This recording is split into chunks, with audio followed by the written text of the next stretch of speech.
Manchester United, new season, new start, new structure, new coaches. Erik ten Hag this season knows what's expected of him, and if he doesn't quite get the job done, then I think a certain Ruud van Nistelrooy is waiting in the wings to take over. Manchester United 3-2 victory. Does this mean anything in pre-season? Not really, no. I think we were just one of those things where you just want to see how certain players perform. We've got players in there who are not going to be there, hopefully, at the start of the season. So we still had a start line of Wan-Bissaka, Maguire. I don't think everyone is. Lindelof. I can't bear the fact of seeing Maguire and Lindelof again. We surely have to be past that. If they start against Fulham, like I said earlier off air, it's all over for United. Ten Hag will lose his job, and United will crumble. The whole stadium's going to fall apart, and it's the end of Manchester United as we know it. All doom and gloom at Old Trafford for you today. Moving on. Okay, so obviously a lot of pressure for the Glazers to come out of Manchester United to maybe sell them permanently. We got the change that we wanted as Man United fans. INEOS came in, Sir Jim Ratcliffe and his marginal gain theory. Some would argue that things have not changed at all, and I'll explain why. Marcus Rashford seems like he's injured pre-season. Lenny Yoro out for 3 months. Rasmus Højlund out for 6 weeks. Awfully similar or quite familiar to last season. So have things changed at all? Are we cursed for life? The curse lives on. However, it's early to say. I know we've had a bit of a change of our backroom staff. However, could the curse be coming from Ten Hag? So, does Ten Hag need to go, is the question. Well, we're going to find out. He better win the first couple of games or the knives are going to be out for Erik ten Hag. Moving on, so I want to talk about some Man United transfer news.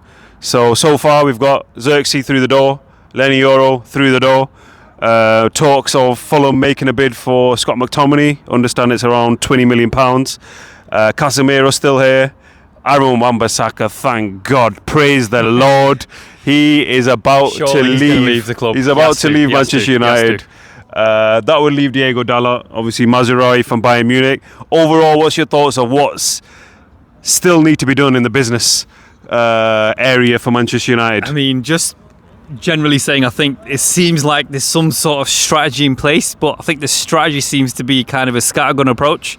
If we can't get this player, let's pivot to that player. If I'm being honest, it looks like let's just get everyone from Ajax when Erik ten Hag was there. We've got Anthony, maybe. Talks of De Ligt, with talks of Mazraoui. Is there a strategy, or is it just get Ajax players? I don't know. There might be a strategy here. It seems like we have a strategy in place. It seems like we've got some names in place anyway on a list. So someone's written some names down at least. Unlike what we did previously, we just literally had one name on the sheet and we paid whatever they wanted at the end. At least we've got 3 or 4 different pivots we can take. So yeah, I think we have a plan, but considering the amount of staff we've employed to manage and oversee the club, if that's the plan for apparently world-class staff, slightly baffling because they're all Dutch and all ex-Ajax players, like you said. I mean, one of the biggest news coming out of Old Trafford, Steve McLaren has left and has become the Jamaica's head coach. Breaking news, yes, breaking news, as one guy on the channel likes to say. Like the director here all the time. Yeah, we're not going to spend too much time talking about Steve McLaren, but the reason why I bring it up is because we've got a brand new coaching setup. Ruud van Nistelrooy, very demanding. Seen a couple of clips. Especially was having a go at Rashford. Yeah, getting some patterns of play. 2 other new first team coaches being brought in, a goalkeeping coach brought in. How much of a change can we expect to see? I think it's going to take a bit of time. However, I think the coaches have brought in play a similar style to how Ten Hag wants to play, that high press game. So if we can continue that, if that's how we want to play, the issue we're going to have, unfortunately, is we don't have the right players at the moment. So hence why he's maybe going down the Ajax approach. Currently, we do not have the correct players. Maguire, Lindelof cannot play a high line, and that just everything's gone straight from there. There's no point in trying anything else. We don't have the right players at the moment. Okay. Old Trafford, it's beautiful in his sight. Looking at it right now.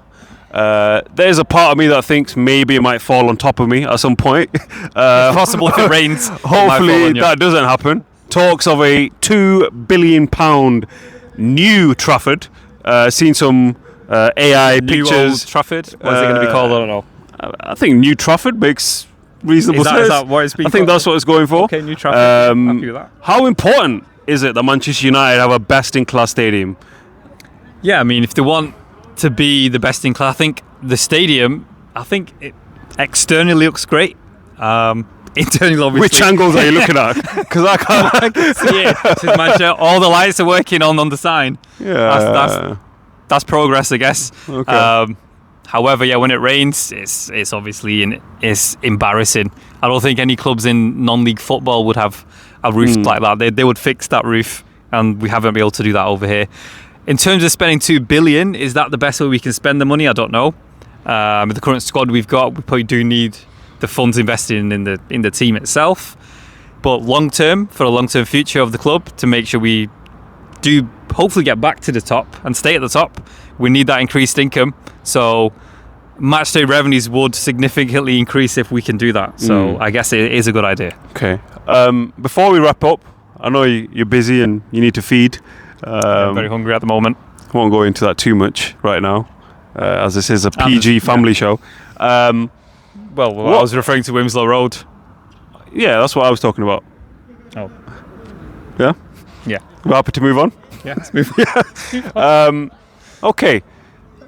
What would success look like for Manchester United and Erik ten Hag this season? Well, according to Radcliffe, it doesn't need to be the top four.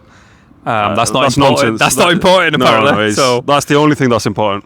it has to be. We must get Champions League football. However we do that, whether we just scrape it on the last day via goal difference, however we get there, we need the revenue.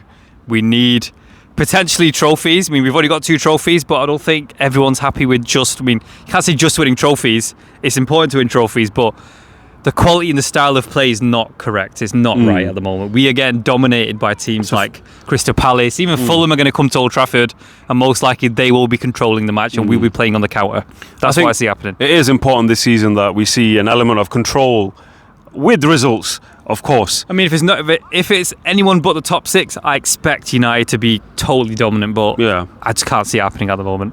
Well, I'd like to thank you for your precious time that you've taken out. It is time for your to feed. Appearance on Universal Sports. But before we wrap up, I just want to say that we are a brand new channel covering all major sporting events. So we're still in its infancy. We've got up to over 200 subscribers. So for everybody that's watching, make sure that you leave a comment. Let's make a big push to get us to the 500 mark. So make sure you do subscribe.